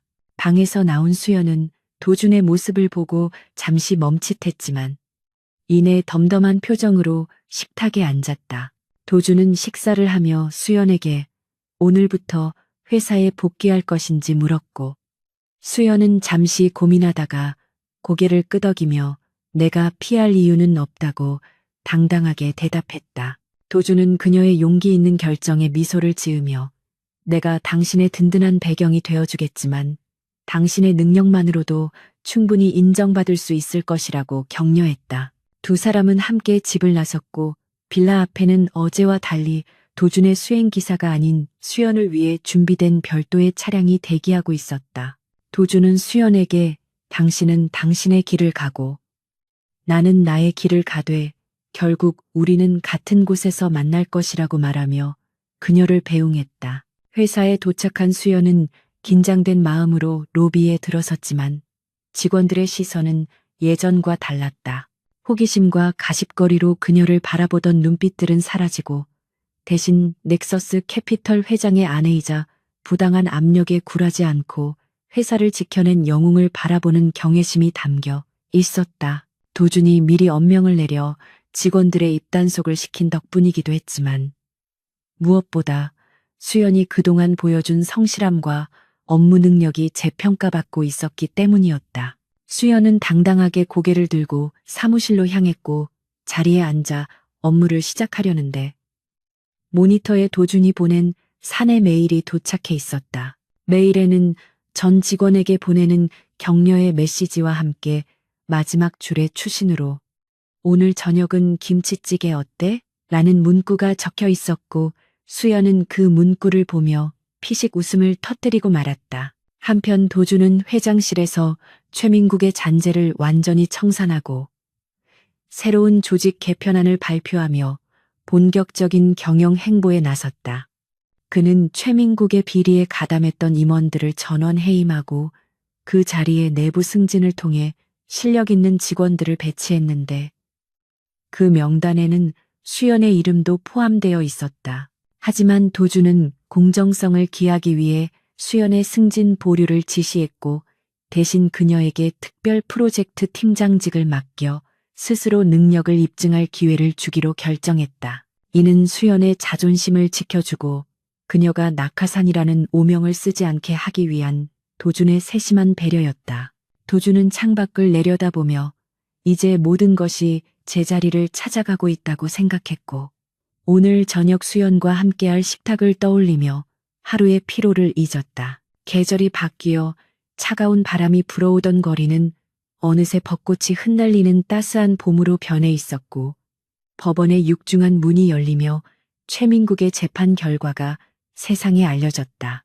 징역 15년이라는 중형이 선고되자 법정 안은 방청객들의 탄식과 환호가 뒤섞여 웅성거렸지만 푸른 수의를 입은 최민국은 이미 영혼이 빠져나간 사람처럼 멍하니 허공만 응시할 뿐이었다. 그는 자신이 그토록 무시하고 짓밟으려 했던 강도준이 사실은 자신을 심판할 수 있는 유일한 권력자였다는 사실을 뒤늦게 깨닫고 뼈저린 후회의 눈물을 흘렸다. 하지만 그 눈물은 참회의 의미보다는 자신이 누렸던 부귀영화를 잃어버린 것에 대한 아쉬움과 억울함에 가까웠기에 그를 동정하는 사람은 아무도 없었다. 강도준은 법정의 가장 뒷자리에 앉아 이 모든 과정을 지켜보았고 판사의 망치 소리가 울려 퍼지는 순간 길고 길었던 악연의 고리를 끊어내며 조용히 자리에서 일어났다. 최민국의 몰락과 함께 대한건설은 강도준의 지휘 아래 환골탈태의 과정을 겪으며 투명하고 건실한 기업으로 거듭나고 있었다. 도준은 넥서스 캐피털의 선진화된 경영 시스템을 도입하여 불필요한 의전과 접대 문화를 없애고 오로지 실력과 성과로만 평가받는 공정한 인사 제도를 정착시켰다. 과거 최민국의 눈치를 보며 비리에 가담했던 임원들이 물러난 자리에는 열정적이고 창의적인 젊은 인재들이 채워졌고 회사의 분위기는 그 어느 때보다 활기차게 살아나고 있었다. 직원들은 회사가 위기에서 벗어나 비상하는 모습을 보며 자부심을 느꼈고 그 중심에 있는 강도준 회장에 대한 존경심은 날이 갈수록 깊어졌다. 도준은 회장실에 앉아 결제 서류에 서명하며 창밖으로 보이는 서울의 풍경을 바라보았는데 이제야 비로소 자신이 가진 힘을 올바르게 사용하고 있다는 생각에 가슴 벅찬 보람을 느꼈다. 한편 이수연은 회장 사모님이라는 부담스러운 타이틀을 스스로 내려놓고 본부장이라는 직책에 걸맞은 능력을 증명하기 위해 밤낮 없이 업무에 매진했다. 그녀는 도준의 도움을 일절 거절하고 경쟁 입찰, 프레젠테이션을 직접 준비하며 현장을 발로 뛰는 열정을 보여주었다. 직원들은 처음에는 그녀를 낙하산 인사라며 색안경을 끼고 바라보았지만 그녀의 탁월한 리더십과 진정성 있는 태도에 서서히 마음을 열기 시작했다. 수연은 야근을 마친 직원들에게 사비로 야식을 사주며 그들의 고충을 들어주었고 회식 자리에서도 상사가 아닌 동료로서 어울리며 격에 없는 소통을 이어갔다. 그녀의 노력 덕분에 팀의 실적은 수직 상승했고 마침내 대규모 관급 공사 수주에 성공했을 때 그녀는 누구의 아내도 아닌 이수연이라는 이름 석자로 당당하게 인정받는 기쁨을 누릴 수 있었다. 도준은 수연이 스스로의 힘으로 성장해 나가는 모습을 묵묵히 지켜보며 그녀를 존중하고 응원해주는 든든한 후원자 역할을 자처했다. 그는 회사에서는 철저하게 공적인 관계를 유지하며 그녀에게 어떠한 특혜도 주지 않았지만 퇴근 후에는 그녀의 지친 어깨를 주물러주며 하루 일과를 경청해주는 다정한 남편으로 돌아왔다. 두 사람은 주말이면 최고급 레스토랑 대신 떡볶이와 순대를 파는 분식집을 찾아가 소박한 데이트를 즐겼고 한강변을 산책하며 미래에 대한 이야기를 나누었다. 돈과 지위라는 거추장스러운 포장지를 벗어던지고 인간 대 인간으로서 서로를 마주하게 되자 그들 사이를 가로막고 있던 보이지 않는 벽은 흔적도 없이 사라져 버렸다. 수연은 이제 도준의 화려한 배경이 아닌 그의 따뜻한 눈빛과 진심 어린 마음을 온전히 신뢰하게 되었고, 도준 역시 수연의 곁에서 진정한 평온을 찾을 수 있었다. 어느 화창한 주말 도준과 수연은 복잡한 도심을 떠나 한적한 동해 바다로 여행을 떠나기로 했는데, 수행원 없이 도준이 직접 운전대를 잡았다.